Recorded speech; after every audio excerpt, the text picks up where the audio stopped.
કૈલાશના ઉત્તુંગ શિખર પર શિવ પાર્વતી સોગઠાબાજી રમવા બેઠા, પણ કોઈ હારતું નથી, કોઈ જીતતું નથી. એટલામાં તપોધન નામે એક બ્રાહ્મણ ત્યાં આવ્યો. નમસ્કાર સ્નેહી ભક્તો, અમારી યુટ્યુબ ચેનલ ધાર્મિક બુક ડેલી પર આપ સૌનું હાર્દિક સ્વાગત છે. ભક્તો, આજે આપણે આ વિડીયોમાં જાણીશું 16 સોમવારના વ્રતની સંપૂર્ણ કથા અને વ્રત કરવાની સાચી રીત વિશે. 16 સોમવારનું વ્રત ભગવાન શિવને સમર્પિત એક પવિત્ર વ્રત માનવામાં આવે છે. આ વ્રત ક્યારે શરૂ કરવું, વ્રત દરમિયાન કયા નિયમોનું પાલન કરવું, ભગવાન શિવની પૂજા કેવી રીતે કરવી, આ તમામ માહિતી આપણે આ વિડીયોમાં વિગતવાર જાણીશું. તો ચાલો શરૂઆત કરીએ ભગવાન ભોળાનાથના 16 સોમવારના પવિત્ર વ્રતની કથા અને વ્રતવિધિની. એ પહેલા અમારી ચેનલ ધાર્મિક બુક ડેલીને સબસ્ક્રાઇબ કરો, જેથી આવા જ આધ્યાત્મિક વિડીયો તમને મળતા રહે. કૈલાશના ઉત્તુંગ શિખર પર શિવ પાર્વતી સોગઠાબાજી રમવા બેઠા, પણ કોઈ હારતું નથી, કોઈ જીતતું નથી. એટલામાં તપોધન નામે એક બ્રાહ્મણ ત્યાં આવ્યો. એટલે ભગવાન શિવ કહેવા લાગ્યા, હે બ્રાહ્મણ, તારે નિર્ણય કરવાનો છે. હારેલાને હાર્યો કહેજે, વિજેતાને જીત્યો કહેજે. પહેલા પાસા નંખાયા ત્યારે તપોધન બોલ્યો, ભગવાન શિવ જીત્યા અને પાર્વતીજી હારી ગયા. બીજી વાર પાસા નંખાયા ત્યારે પણ તપોધન એમ જ બોલ્યો, અને જ્યારે ત્રીજી વાર પાસા નંખાયા ત્યારે પણ તપોધને એ જ વાત કરી, શિવજી જીત્યા અને પાર્વતીજી હાર્યા. વાસ્તવમાં તપોધન 3 વાર ભગવાન શિવના કોપથી બચવા જૂઠું બોલ્યો હતો. આથી શિવના ઉછંગે બેસનારા જગતજનની ભવાની ઉષા કોપાયન થઈ તપોધનને શ્રાપ આપ્યો કે જાત અને રક્ત પિત્તીઓ કોડ થજો. પાંપણના પલકારે તપોધનના આખા શરીરે કોટ ફૂટી નીકળ્યો. 5 પરુ વહેલા લાગ્યા. તપોધન રડતો રડતો કૈલાસ પરથી નીચે ઉતરવા લાગ્યો. રસ્તામાં એક ગાય મળી. એ કહેવા લાગી, ભૂદેવ, ક્યાં જાઓ છો તમે? તપોધન બોલ્યો, મને માં પાર્વતીએ ભયંકર શ્રાપ આપ્યો છે, તેના નિવારણ માટે જાઉં છું. ત્યારે ગાય કહેવા લાગી, ભૂદેવ, મારું દુઃખ પણ સાંભળતા જાઓ. દૂધથી મારા આંચળ ફાટ ફાટ થાય છે, પણ કોઈ મારું દૂધ પીતું નથી. વાછરડા દૂધ પીતા નથી. મેં એવા તે ક્યાં પાપ કર્યા હશે? મારા પાપનું નિવારણ પૂજજો. તપોધન આગળ ચાલ્યો. રસ્તામાં એક ઘોડો મળ્યો. શ્રાપની વાત સાંભળી એ કહેવા લાગ્યો, ભૂદેવ, મારી પીઠ પર મોતીના પલાણ છે, પણ મારા કોઈ પાપના કારણે કોઈ સવારી કરતું નથી, તો મારા દુઃખનું નિવારણ પૂજજો. આગળ જતા એક આંબા નીચે તપોધન આરામ કરવા બેઠો, તો આંબાને વાચા ફૂટી. આંબા કહે, હે ભૂદેવ, મારું દુઃખ સાંભળતા જાઓ. સવાશેરના મારા ફળ ખાનાર મોતને શરણ થાય છે, તો દુઃખનું નિવારણ પૂજજો. આગળ જતા તપોધનને તરસ લાગી. પાણી પીવા તળાવે ગયો તો એક મગર કાંઠે આવીને કહેવા લાગ્યો, હે ભૂદેવ, મારા દુઃખનો પાર નથી. રૂંવે રૂંવે કાળી બળતરા થાય છે. પાણીમાં રહું કે બહાર રહું, ક્યાંય બળતરા સમતી નથી, તો મારા પાપનું નિવારણ પૂજજો. 5 પરુ નીતરતા અંગે તપોધન અઘોર અરણ્યમાં ગયો. ત્યાં ભગવાન શિવના મંદિરમાં જઈ પ્રદક્ષિણા કરી. એક પગે તપ કરવા લાગ્યો. જળ કે ફળ લેતો નથી. શિવના જાપ કરે છે. આવું ઘોર તપ જોઈ શિવ પ્રસન્ન થઈને બોલ્યા, જોઈએ તે માગે તે આપું. ત્યારે તપોધને રડતા રડતા રક્તપિત્તીઓ કોઢ મટાડવાનું કહ્યું. ત્યારે શિવ બોલ્યા, પૂર્ણ ભક્તિ ભાવે સોમવારનું વ્રત કરજે, તારું સર્વ દુઃખ દૂર થઈ જશે. ત્યારે તપોધને પૂછ્યું, હે પ્રભુ, વ્રત કઈ રીતે થાય એ કૃપા કરીને મને જણાવો. શિવ બોલ્યા, શ્રાવણ માસના પ્રથમ સોમવારે દોરાની શેરે 4 ગાંઠો વાળવી, પીળાપટે દોરો બાંધી મારા દર્શન કરવા અને એકટાણું કરવું. કારતક માસના શુક્લ પક્ષે અજવાળીએ 16 સોમવાર પૂરા થયે 4.25 શેર ઘઉંનો લોટ, 1.25 શેર ઘી, 1.25 શેર ગોળ લઈ તેના લાડવા કરવા. એ લાડવાના 4 ભાગ કરી, એક ભાગ મારા પૂજારીને, બીજો રમતા બાળકને, ત્રીજો ગાયોના ગોવાળને આપવો, ચોથાથી કીડિયારું પૂરવું. વધે તો ભોંયમાં ભંડારી દેવો, પણ રાત ન રાખવો. આ રીતે પૂર્ણ શ્રદ્ધાથી વ્રત કરી ઉજવણું કરીશ તો તારી કાયા કંચન જેવી થઈ જશે. એટલામાં તપોધનને રસ્તામાં મળેલા ગાય, ઘોડો, આંબો, મગર યાદ આવ્યા. પ્રથમ એણે ગાયના દુઃખનું નિવારણ પૂછ્યું. ત્યારે શિવ બોલ્યા, હે તપોધન, સાંભળ, આગલા જન્મમાં એ ગાય સ્ત્રી હતી. એણે દૂધ પીતાને બાળક તરછોડ્યા હતા. એ ઘોર પાપના ફળ રૂપે આ ભવે કોઈ એનું દૂધ પીતું નથી. તું એના દૂધથી મારી પૂજા અર્ચના કરજે, તેથી તેનું દુઃખ દૂર થશે. ત્યારબાદ શિવે ઘોડાનું નિવારણ જણાવ્યું. હે તપોધન, ગયા ભવે એ ઘોડો એક વણિક હતો. જૂઠું બોલી, જૂઠા કાટલાથી લોકોને છેતરી પાપના પોટલા બાંધ્યા હતા, ગરીબોના લોહી ચૂસ્યા હતા. આ પાપના પરિણામે આ ભવે એની આવી દશા થઈ છે. તું મારું નામ લઈ એના પર સવારી કરજે, તેથી તેનું દુઃખ દૂર થશે. ત્યારબાદ તપોધને આંબાનું અને મગરના દુઃખનું નિવારણ પૂછ્યું તો શિવજી કહેવા લાગ્યા, હે તપોધન, ગયા જન્મે આ આંબો એક કપટી કંજૂસ હતો. સાચા ખોટા કરી ધનના ઢગલા ભેગા કર્યા. પુણ્યના નામે રાતી પાઈ પણ ના વાપરી. તું એના થડ નીચે ખોદજે, ત્યાંથી ધન દોલતના 4 ચરું મળશે. એ ધનમાંથી તું પરબો બંધાવી તરસ્યાને પાણી પાજે, ભૂખ્યાને અન્ન દેજે. એ પુણ્યના પ્રભાવથી આંબાના ફળ અમૃત જેવા થઈ જશે. પછી શિવજી મગરના દુઃખનું નિવારણ જણાવતા બોલ્યા, હે તપોધન, ગયા જન્મે આ મગર એક બ્રાહ્મણ હતો. વેદમાં પારંગત થયો, શાસ્ત્રમાં નિપુણ થયો, જ્ઞાનના ગાંસડા બાંધ્યા, પણ કોઈને વિદ્યાનું દાન ન દીધું. આવક જશે અને કોઈ ભાવ નહીં પૂછે એમ વિચારી જ્ઞાનનો સંગ્રહ કર્યો. તેથી આ ભવે એના રૂએ રૂએ કાળી બળતરા થાય છે. હે તપોધન, બીલીપત્ર એ મગરની આંખે અડાડી પ્રસાદ આપી પ્રણામ કરાવતા જ એની બળતરા સમશે. શિવજીને પ્રણામ કરી તપોધન પાછો ફર્યો. પ્રથમ મગર પાસે ગયો. કષ્ટનું નિવારણ કરતા મગરે એને જ્ઞાન આપ્યું. બીજાને જ્ઞાન આપવાથી મગર મોક્ષ પામ્યો. આગળ જતા આંબો આવ્યો. તપોધને આંબાના થડ નીચેની જમીન ખોદી કાઢી અને સોનામહોર ભરેલા 4 ચરું ખોળી કાઢ્યા અને પરબ તથા સદાવ્રત બંધાવવાનો સંકલ્પ કરતા જ આંબાના સવા શેરિયા ફળ અમૃત જેવા થઈ ગયા. આગળ જતા ઘોડો મળ્યો. તપોધને શિવજીનું સ્મરણ કરી સવારી કરતા જ ઘોડાનું કષ્ટ ભાંગ્યું. આગળ જતા ગાય મળી. તપોધને તેને દોહીને દૂધ શિવજીને ચઢાવ્યું. તેથી ગાયનું દુઃખ દૂર થયું. તપોધન ઘેર પહોંચ્યો અને ઘેર જઈને શિવજીનું વ્રત કર્યું. કારતક મહિનાના શુક્લ પક્ષે શિવજીના કહ્યા પ્રમાણે વ્રતનું ઉજવણું કર્યું. વ્રતના પ્રભાવથી એની કાયા કંચન વર્ણી થઈ ગઈ. મુખ પર અલૌકિક તેજ પથરાઈ ગયું. એક દિવસની વાત છે. નગરીના રાજા અભયસેનની કુંવરી સુવર્ણલતાનો સ્વયંવર રચાયો. નગરના પાદરે ભવ્ય મંડપ સજાવાયો. સુવર્ણલતાના અપૂર્વ સૌંદર્યની વાતો જાણી દેશ દેશના રાજકુમારો સુવર્ણલતાને વરવાની આશા લઈને આવ્યા હતા. તપોધન પણ કુતૂહલવશ સ્વયંવર જોવા ગયો અને એક ખૂણામાં ચૂપચાપ ઊભો રહ્યો. સોળે શણગાર સજીને સુવર્ણલતા દાસીઓ સાથે આવી. એની આગળ એક શણગારેલી હાથણી સૂંઢમાં કળશ લઈને ચાલતી હતી.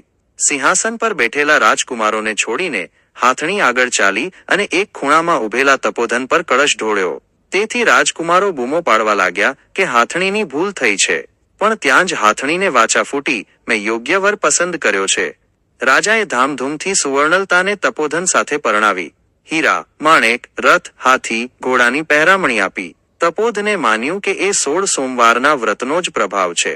તપોધન પોતાની અતિ સુંદર પત્ની સાથે મહેલમાં સુખેથી રહેવા લાગ્યો. રાજા અભયસેનને કોઈ પુત્ર ન હતો, તેથી એ નગરીનો રાજા બન્યો. એમ કરતા શ્રાવણ માસ આવ્યો. તપોધને નિયમ પ્રમાણે 16 સોમવારનું વ્રત કર્યું અને કારતક માસના અજવાળિયામાં વ્રતની ઉજવણી કરવાની તૈયારી કરી. રાણી સુવર્ણલતાને ઉજવણીની વિધિ સમજાવી. રાણીએ વિચાર કર્યો કે રાજા થઈને ફક્ત લાડુ જમે તે શોભે નહીં. તેથી એણે તો સાથે 32 શાક અને 33 પકવાન બનાવ્યા. રાજા તપોધન દરબારમાંથી આવ્યો અને લાડુની પ્રસાદીના બદલે પકવાન જોઈને તેના ક્રોધનો પાર ન રહ્યો. વારંવાર શિવજીની માફી માંગી. ચોથા ભાગનો લાડુ પ્રસાદમાં લઈ વ્રતની ઉજવણી કરી. ભગવાન શિવ પણ રાણી સુવર્ણલતા પર કોપાયમાન થયા અને સ્વપ્નમાં તપોધનને આદેશ આપ્યો, તારી રાણીને કાળા વસ્ત્રો પહેરાવી દેશવટો આપ, કારણ કે એણે તારું વ્રત તોડવાનો પ્રયાસ કર્યો છે. તેથી તે મારી દોષિત છે. ભગવાન શિવની આજ્ઞા પ્રમાણે તપોધને રાણીને કાળા વસ્ત્રો પહેરાવી દેશવટો આપ્યો. રાણી ચોધાર આંસુ સારતી કરગરવા લાગી. પગે પડીને માફી માગી પણ તપોધન અડગ જ રહ્યો. પડતી, આખડતી, થાકથી લોથ પોથ, ભૂખી તરસી રાણી એક ગામમાં આવી અને ગામને પાદરે ઝૂંપડીમાં રેંટિયો કાંતતા ડોશી પાસે પીવા માટે પાણી માંગ્યું. ડોશી ઘણી દયાળુ હતી. એને રાણીને રોટલો અને પાણી આપ્યું. જમ્યા પછી રાણીએ માથું છુપાવવા આશરો માગ્યો તો ડોશીએ હસીને હા પાડી. રાણી ડોશીના ઘરમાં છાણા વાસીદા કરવા લાગી, પરંતુ તેના આગમનથી ડોશીનો રેંટિયો તૂટી ગયો. રેંટિયો સાંધ્યો તો તાર તૂટવા લાગ્યા. તેથી ડોશીએ રાણીને અપશુકનિયાળ ગણીને કાઢી મૂકી. ભાગ્યને દોષ દેતી, આંસુ સારતી અને મહેલની સાહબી યાદ કરતી રાણી એક ઘાંચણના ઘેર ગઈ. ત્યાં અડધા રોટલાના બદલામાં દાસી બનવા તૈયાર થઈ. ઘાંચણે મફતના ભાવે દાસી મળતી જોઈ રાણીને કામે રાખી લીધી, પણ તેના પગલાથી ઘાંચી માંદો પડ્યો. ઘાણીમાંથી તેલ નીકળતું બંધ થઈ ગયું અને ઘાણીના બળદનો પગ ભાંગી ગયો. તો ઘાંચણે રાણીને મહેણા સંભળાવી કાઢ મૂકી. આગળ જતા રાણીએ એક માલણને ત્યાં પેટ વરાણીએ આશરો લીધો તો બગીચાના બધા ફૂલો કરમાઈ ગયા, છોડવા ઉખડી ગયા. તેથી માલણે પણ રાણીને ધક્કા મારીને કાઢી મૂકી. ભૂખ તરસથી રાણીની આંખે અંધારા આવવા લાગ્યા, ગળે કાંચકી બાજી ગઈ, જીભ તાળવે ચોંટી ગઈ. લથડિયા ખાતી રાણી ગામના પાદરે આવેલ કૂવે ગઈ અને પાણી સિંચતી પાણીયારીને પાણી પીવડાવવાની વિનંતી કરી. પાણીયારીને દયા આવી, પણ જ્યાં એ પાણી પાવા ગઈ ત્યાં એનો ઘડો ફૂટી ગયો. તેથી તેણે ધક્કો મારીને કાઢી મૂકી. રાણીને લાગ્યું કે હવે ગામ કે વસ્તી એને સંઘરે તેમ નથી, તેથી એ લથડિયા ખાતી જંગલમાં ગઈ. જંગલમાં અત્રિ ઋષિનો આશ્રમ હતો. અત્રિ તો ત્રિકાળ જ્ઞાની હતા. તરત બધું જાણી ગયા. બેહાલ રાણીને પીવા પાણી આપ્યું, પેટ ભરીને જમાડી. જ્યારે રાણીના તનમનને થોડી શાંતિ થઈ ત્યારે ઋષિ કહેવા લાગ્યા, બેટી, શાસ્ત્રમાં લખ્યું છે કે વ્રતભંગનો પ્રયાસ કરનાર મહાપાપનો ભાગી બને છે. વળી તે તો શિવજીના વ્રતનો ભંગ કરવાનો પ્રયાસ કર્યો છે. જેના પર શિવજી કોપાયમાન થાય છે તેનો કોઈ હાથ પકડતું નથી. હે ઋષિ, રાણી ગળગળા અવાજે બોલી, આ અસહ્ય દુઃખમાંથી મુક્ત થવાનો માર્ગ મને દેખાડો. તમે મારા પિતા સમાન છો. ત્યારે અત્રિ ઋષિએ રાણીને 16 સોમવારના વ્રતની વિધિ વિગતે જણાવી અને ભક્તિભાવ પૂર્વક અને પૂર્ણ શ્રદ્ધાથી વ્રત કરનાર પર શિવની કૃપા થશે એવી ખાતરી આપી. રાણીનું હૃદય પશ્ચાતાપની આગમાં બળીને પૂર્ણ શ્રદ્ધાળુ બની ગયું હતું. તેથી શ્રાવણ માસ આવતા જ રાણીએ 16 સોમવારનું વ્રત લીધું. પૂર્ણ શ્રદ્ધાથી વ્રત કરી કારતક માસમાં ઉજવણું કર્યું. એટલે ભોળા શંભુ તેના પર તુષ્ટમાન થયા, તેના સર્વદોષ માફ કર્યા. રાણીને વ્રતભંગના પાપમાંથી મુક્તિ મળી ગઈ. એ જ રાત્રે રાજા તપોધનને સ્વપ્નમાં શિવજીએ આદેશ આપ્યો, હે રાજન, રાણી સુવર્ણલતા મારું 16 સોમવારનું વ્રત કરી પાપમાંથી મુક્ત થઈ છે. તેણે દંડ ભોગવી લીધો છે. માટે હવે તું એને જાતે જઈને વાજતે ગાજતે મહેલે લઈ આવ. સવાર પડતા જ રાજા તપોધન રાણીની શોધમાં નીકળ્યો. ગામે ગામ રાણીની પૂછપરછ કરતા જાણ્યું કે રાણી જેવી રૂપાળી પણ ભિખારણ જેવી એક બેહાલ સ્ત્રી જંગલ તરફ ગઈ છે. રાજાએ અત્રિ ઋષિના આશ્રમે રાણીને જોઈ. બંનેની આંખમાં હર્ષના આંસુ આવી ગયા. તપોધને અત્રિ ઋષિની ચરણરજ લઈ આશીર્વાદ લીધા. પછી રાણીને સાથે લઈ જવાની આજ્ઞા માગી ત્યારે અત્રિ ઋષિ રાણી સુવર્ણલતાને આશીર્વાદ આપી કહેવા લાગ્યા, બેટી, તે મારી ઘણી સેવા કરી છે, વળી તે મને તાત માન્યો છે. તેથી હું તને અક્ષય પાત્ર આપું છું. એ પાત્ર વડે તું હજારો માણસોને જમાડી શકીશ અને એનાથી સર્વના દુઃખ દૂર કરી શકીશ. તપોધન અને સુવર્ણલતાના હર્ષનો પાર ન રહ્યો. બંને પોતાની નગરી તરફ આવવા નીકળ્યા. રસ્તામાં ગામને પાદરે કૂવો આવ્યો. ત્યાં જેનો ઘડો ફૂટી ગયો હતો એ પાણીયારી પાણી ભરતી હતી. સુવર્ણલતાએ અક્ષય પાત્રમાં પાણી ભરી ફૂટેલા ઘડા પર પાણી છાંટતા ઘડો આખો બની ગયો. આ જોઈ પાણીયારીએ આ ચમત્કારનું કારણ પૂછ્યું તો સુવર્ણલતાએ 16 સોમવારના વ્રતનો મહિમા અને વ્રતની વિધિ કહી. પાણીયારીએ પણ વ્રત કરવાનો સંકલ્પ કર્યો. આગળ જતા માલણના બાગમાં રાણી સુવર્ણલતાના પગ પડતા જ આખો બાગ મગમગી ઉઠ્યો. તેથી માલણ રાણીના પગમાં પડી ગઈ. રાણીએ વ્રતનો મહિમા જણાવ્યો અને માલણે વ્રત કરવાનો સંકલ્પ કર્યો. આગળ જતા ઘાંચણનું ઘર આવ્યું. રાણીના પગલા થતાં જ પગ ભાંગેલ બળદ સાજો થઈ ગયો. ઘાંચીની કાયા કંચન વર્ણી થઈ અને ઘાણીમાંથી તેલની ધાર વહેવા લાગી. આ ચમત્કાર જોઈ ગાંગી ઘાંચણ આભી બની ગઈ.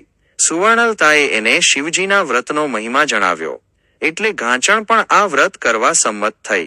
ત્યારબાદ રાજા રાણી ચાલતા ચાલતા રેંટીઓ કાંતતી ડોશીની ઝૂંપડીએ આવ્યા. ડોશી બિચારી લમણે હાથ દઈને બેઠી છે. ભાંગેલો રેટિયો પડ્યો છે. સુવર્ણલતાએ તૂટેલા રેટિયા પર હાથ ફેરવતા જ રેટિયો ચાલવા લાગ્યો અને ઝીણા તાર નીકળવા લાગ્યા. ડોશી તો રાજીના રેડ થઈને રાણીને લાખ લાખ આશીર્વાદ આપવા લાગી.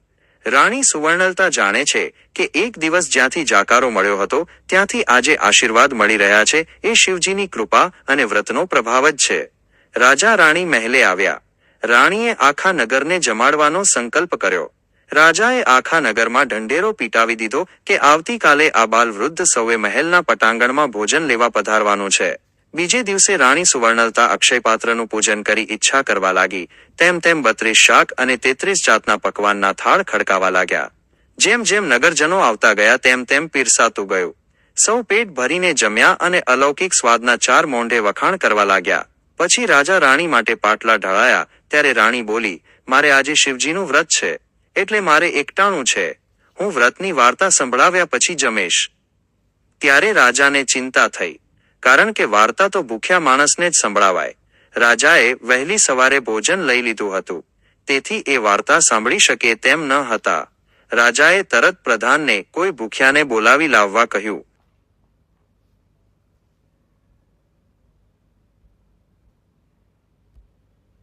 પ્રધાને ઘેર ઘેર તપાસ કરી તો જાણ થઈ કે કુંભારના ઘરમાં સાસુ વહુને ઝઘડો થવાથી સાસુ જમી ન હતી. વળી તે સાવ ડોશી હતી, એટલે ચાલી પણ ન શકતી. આંખે અંધાપો હતો, કાને બહેરાશ આવી ગઈ હતી. વહુ એને જમવા લઈ ગઈ ન હતી. પ્રધાને તરત સુખપાલ મંગાવ્યો. અંદર સવામણની તળાઈ પાથરી અને સૈનિકો ડોસીને વાજતે ગાજતે મહેલે લઈ આવ્યા. રાણી સુવર્ણલતાએ ડોસીને ઢોલિયા પર માનથી બેસાડી હાથમાં ચોખાના દાણા આપી ઊંચા અવાજે કહ્યું, માં, હું તમને ભગવાન શિવની વાર્તા કહું છું. તમે જય મહાદેવ એમ હોકારો દેજો. ડોસી તો અર્ધું સમજી, અર્ધું ન સમજી. સુવર્ણલતાએ ઘીનો દીવો કરી વાર્તા કહેવી શરૂ કરી. થોડી વારે ડોસી હોંકારો દઈ જય મહાદેવ એમ બોલ્યા. તો પહેલા હોંકારે ડોસીના કાનની બહેરાશ દૂર થઈ. બીજા હોંકારે ડોસીની આંખોમાં અજવાળા થયા. અંધારે સોયમાં દોરો પરોવી શકે એવી ચમક આવી.